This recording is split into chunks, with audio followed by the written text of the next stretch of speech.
សួស្តីអ្នកទាំងអស់គ្នានៅក្នុងវីដេអូនេះខ្ញុំនឹងនាំអ្នកទាំងអស់គ្នាទៅបោះជំរំនៅខេត្តប្រទេសមួយខ្ញុំរយៈពេល3យប់4ថ្ងៃហើយចង់ដឹងថាទៅបោះជំរំសាននឹងខ្ញុំរៀនសូត្របានអីខ្លះអ្នកទាំងអស់គ្នាអាចតាមដានវីដេអូនឹងបានដោយសារតែទៅបោះជំរំសានហ្នឹងគឺជាលក្ខណៈប្រូក្រាមចឹងហើយខ្ញុំត្រូវទៅមុនកម្មវិធីមួយថ្ងៃហើយដើម្បីចំណេញពេលគឺខ្ញុំចេញពីពេញទៅពេលយប់ទៅដល់ច្រកប៉ោយប៉ែតហ្នឹងព្រឹកល្មមហើយក៏បន្តជិះឡានទៅបាងកកហើយបេនដែលពួកខ្ញុំត្រូវចុះហ្នឹងគឺនៅបន្ទូណាមចឹងហើយពួកខ្ញុំក៏សម្រេចចិត្តថាសម្រាប់នៅបន្ទូណាមមួយយប់ចឹងណាហើយដោយសារតែពួកខ្ញុំសល់ពេលមួយល្ងាចដែរក៏នាំគ្នាដើរ explore មើលទីក្រុងគេចឹងណានិយាយទៅពួកខ្ញុំទៅទិញអីញ៉ាំទៅសាកមុខម្ហូបគេអីចឹងទៅហើយបន្ទាប់ពីទៅញ៉ាំអីហើយពួកខ្ញុំក៏នាំគ្នាត្រឡប់មកវិញដើម្បីសម្រាកយកកម្លាំងបន្តដំណើរស្អែកចឹងណាហើយទីតាំងដែលពួកខ្ញុំត្រូវទៅបោះជំរំហ្នឹងគឺនៅឆ្ងាយពីបាងកកប្រហែលជា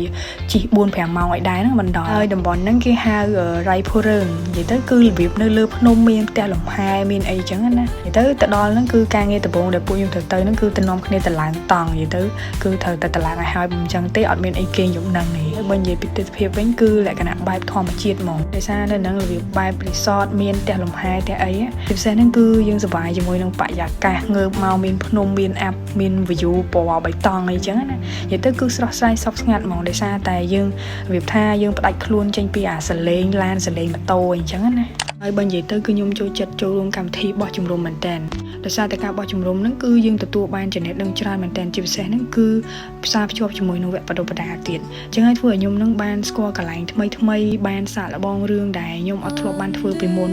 ហើយជាពិសេសហ្នឹងគឺបានជួបមនុស្សថ្មីដែលធ្វើឲ្យខ្ញុំដឹងថាតំណែងជាមួយនឹងមនុស្សជុំវិញខ្លួនហ្នឹងគឺវាពិតជាសំខាន់ព្រោះអីការងារភាគច្រើនដែលយើងទៅបោះជំរំហ្នឹងគឺយើងធ្វើការងារជាក្រុមហ្មងវាទៅគឺមានរឿងជាច្រើនដែលខ្ញុំបានរៀនសូត្រនៅនឹងដែរខ្ញុំគិតថាវាជាអនុស្សាវរីយ៍មួយល្អមែនទែនម្យ៉ាងទៀតខ្ញុំគិតថាវាជាការលំហែមួយដែលយើងអាចថាឲ្យខ្លួនឯងទៅសាកល្បងធ្វើអីដែលថ្មីដែលខ្លួនឯងចង់ធ្វើទៅកន្លែងដែលខ្លួនឯងចង់ទៅ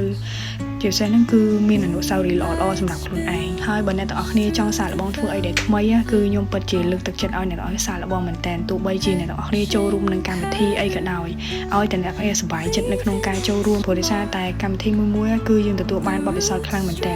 ហើយខ្ញុំដឹងថាគ្រប់គ្នាមានការងារមានភារកិច្ចនិងទំនួលខុសត្រូវរៀងៗខ្លួនហើយតែទោះបីយ៉ាងណាយើងកុំភ្លេចទុកពេលឲ្យខ្លួនឯងសម្រាប់ខ្លះជាពិសេសកុំភ្លេចមើលថែផ្លូវចិត្តរបស់អ្នកទាំងអស់គ្នាផងអញ្ចឹងវីដេអូហ្នឹងមានតែប៉ុណ្្នឹងទេជួបគ្នានៅវីដេអូក្រោយទៀតបាយបាយ